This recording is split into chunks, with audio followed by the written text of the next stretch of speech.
o que você acha, na sua opinião, que vai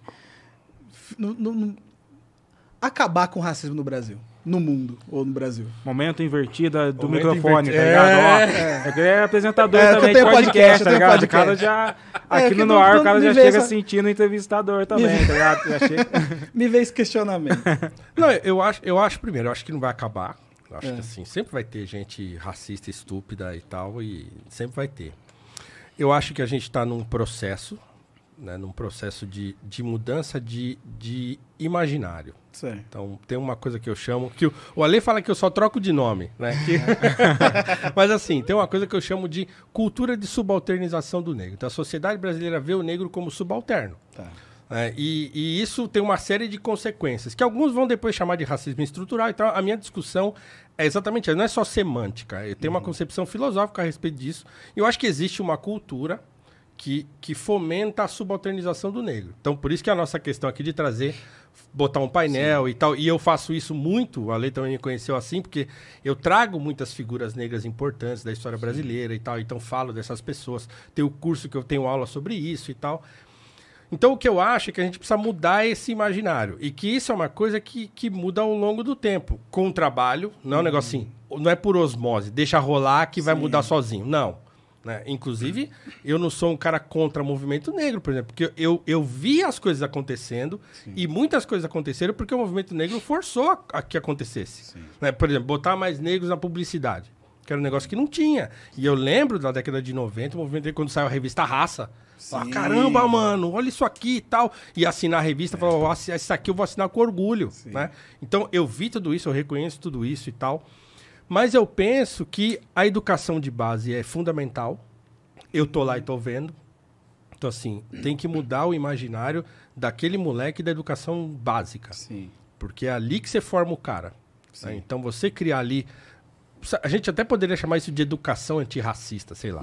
Dentro do ensino básico. Então, por exemplo, levar essas pessoas para dentro do ensino básico. Por que não se fala do Rebouças, né? Pois é, por que não se fala do... Por que o Luiz Gama, que é talvez o mais conhecido de todos, fala-se tão pouco? Por que os caras têm raiva de ler o Lima Barreto? Né? Por que acha que é chato, caramba, né? Por que ninguém conhece o doutor Juliano Moreira? Então, ninguém conhece. Então, se você começa a apresentar essas pessoas, aí o neguinho lá, que mora na favela, na periferia e tal, ele começa a ver que é possível, né? Sim. Aí tem um ponto uma chave de virada, que é aquelas duas leis, 2010, que foi a lei de ensino de cultura... História afro-brasileira e tal, 2010, 2003, duas leis. Mas não acontece, não vira porque ninguém conhece. Né? Sim. Né? Então o cara vai ensinar o quê? Aí tem meia dúzia de livros que saíram ali a respeito disso, mas assim, os livros, eles têm uma visão muito política da coisa. E eu não acho que seja isso que o cara tem que aprender lá no ensino fundamental ou médio. Sim. Né? Ele tem que ter modelo, ele tem que ter... Porque a gente vive uma crise de modelos, uma crise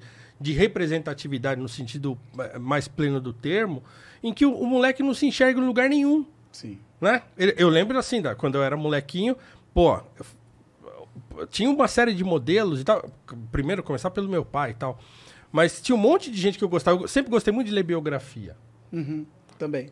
Entendeu? Porque, e a gente... Então, se você também gosta de ler, você sabe o que aquilo faz com você. Você fala, caramba, velho, né? Você lê, eu lembro quando li a biografia do Steven Biko, no começo dos anos 90, eu li aquele bagulho e falei, mano, olha o que esse cara fez, velho. Né?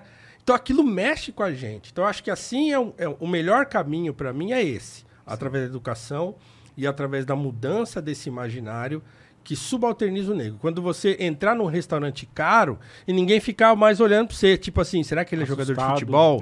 Será que ele é não sei o quê? Não, o cara... Já te perguntaram se você é cantor de pagode?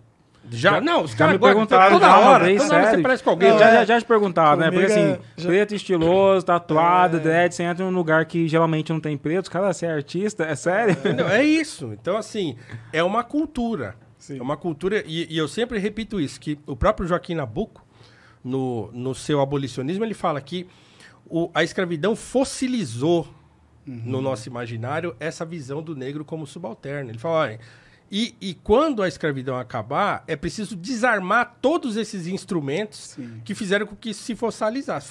Senão, ele fala ainda assim, a obra da escravidão vai continuar, ainda que não haja mais escravos. Sim. Mas aí, você, enquanto conservador, propõem isso de uma forma mais branda, mais lenta. Até hoje, por exemplo, que ainda a gente ainda se encontra num... É porque, assim, eu não entendo muito, mas eu vou tentar ver como eu enxergo essa parada. Tem uma treta, e a abolição foi muito dessa treta, que a sociedade tem que funcionar para todo mundo. Sim. E aí, o que geralmente a ansiedade de uma galera mais revolucionária a gente tem que ter urgência para resolver a parada do preto agora. Sim. Porém, se a gente tipo, vai numa ansiedade muito grande de revolução, talvez não funcione para as outras pessoas em outras regiões. Não, e os pretos vão morrer tudo. Eu não sei. Os pretos vão fazer essa é uma visão morrer. é uma visão que eu tenho sobre esse papo de por que existe esse conservadorismo. A abolição, as conversas sobre a abolição revelam muito isso. Tinha muito medo da galera assim, se eu liberar os pretos agora aqui na senzala, eles vão sair matando todo mundo. Sim. Então, e aí eu não sei como resolver isso. Eu acho que o Abdias tenta trazer várias discussões dessa, que a gente precisa fazer a sociedade funcionar para todo mundo. Sim. E às vezes a ansiedade, e é foda falar de ansiedade, porque não tem como não ter ansiedade com racismo, assim não tá destruindo todo mundo, tá ligado?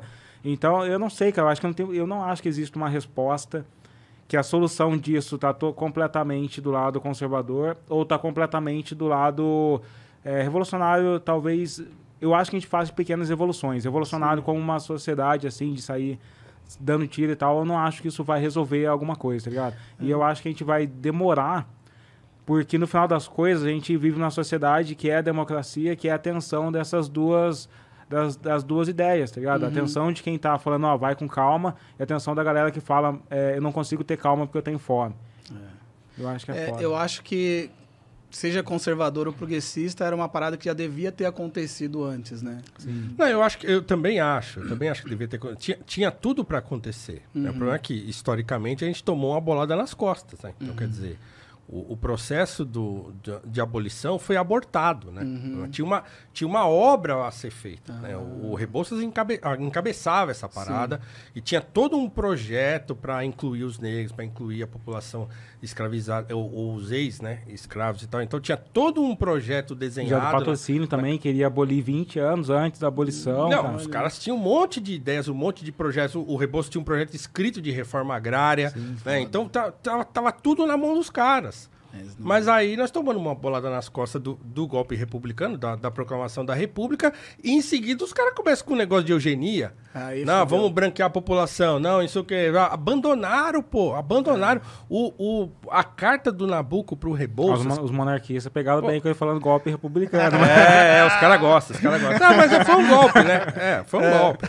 Foi um golpe de Estado.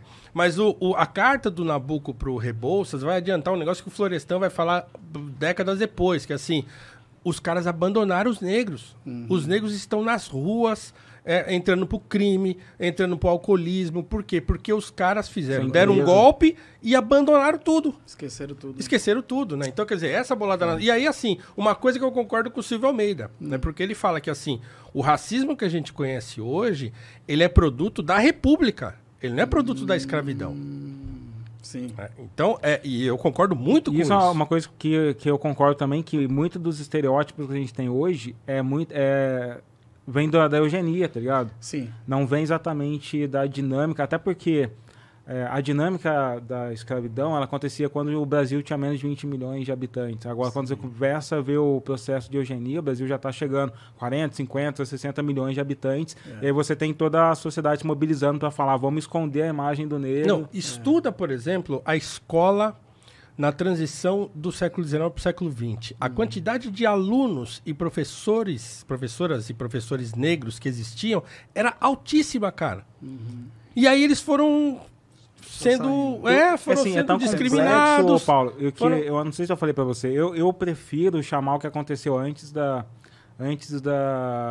século XXI de degeneracionismo e não de racismo exatamente, cara. Nossa, isso vai dar uma treta, mas é muito complexo de explicar. Vamos lá. Porque essa ideia de pessoas hierarquizadas por nascimento, isso já vem...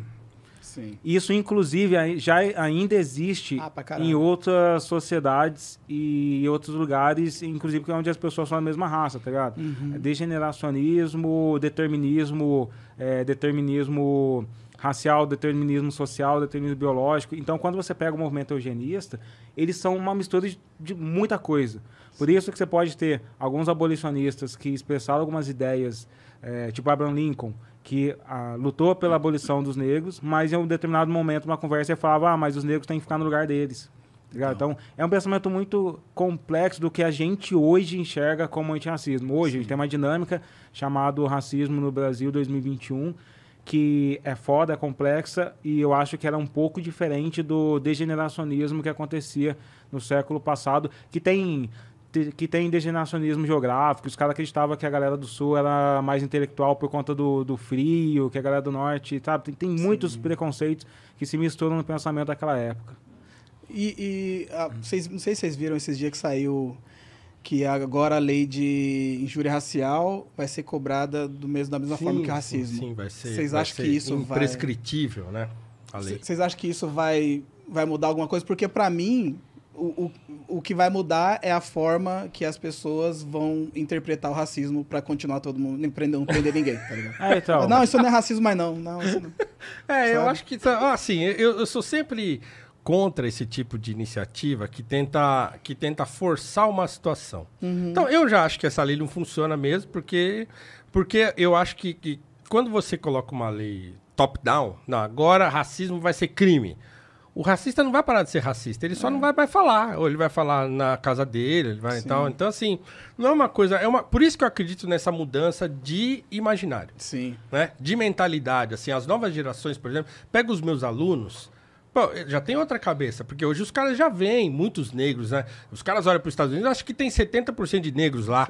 Quando os caras descobrem que tem 13%... Então, porque essa questão da imagem é importante. Eu não acho que a lei não funciona. Parece que tem certeza que ela não funciona, porque ninguém é preso de racismo no Brasil. Ninguém é preso. Porém, eu acho que é importante ter, pelo menos, a existência dela. Se não tivesse a existência dela, se alguém nos dissesse, mano, você não pode ser racista, a gente estaria na década de 90, onde tem aquele vídeo lá do pessoal falando, pobre na praia é uma desgraça, tá ligado? Eu não gosto de ir pra praia porque tem preto, tá ligado? Porque talvez a lei seja então... um ponteiro, né? Sim. Seja um ponteiro, assim, não é que a lei vai resolver, mas talvez ela cumpra uma função de alerta. Que pelo menos declarar na sociedade. Porque se não tivesse uma lei dizendo, mano, você não pode entrar na casa dos outros e pegar o celular da pessoa. Não, a gente pega, por exemplo, a lei do cinto de segurança, tá ligado? A galera só começou a usar quando se tornou um crime. O não usar, né? Mas eu concordo pra caralho. Eu acho que a educação de base precisa ser o foco. E também acho que precisa de uma forma de um resgate cultural, tá ligado? As pessoas precisam se identificar enquanto negras,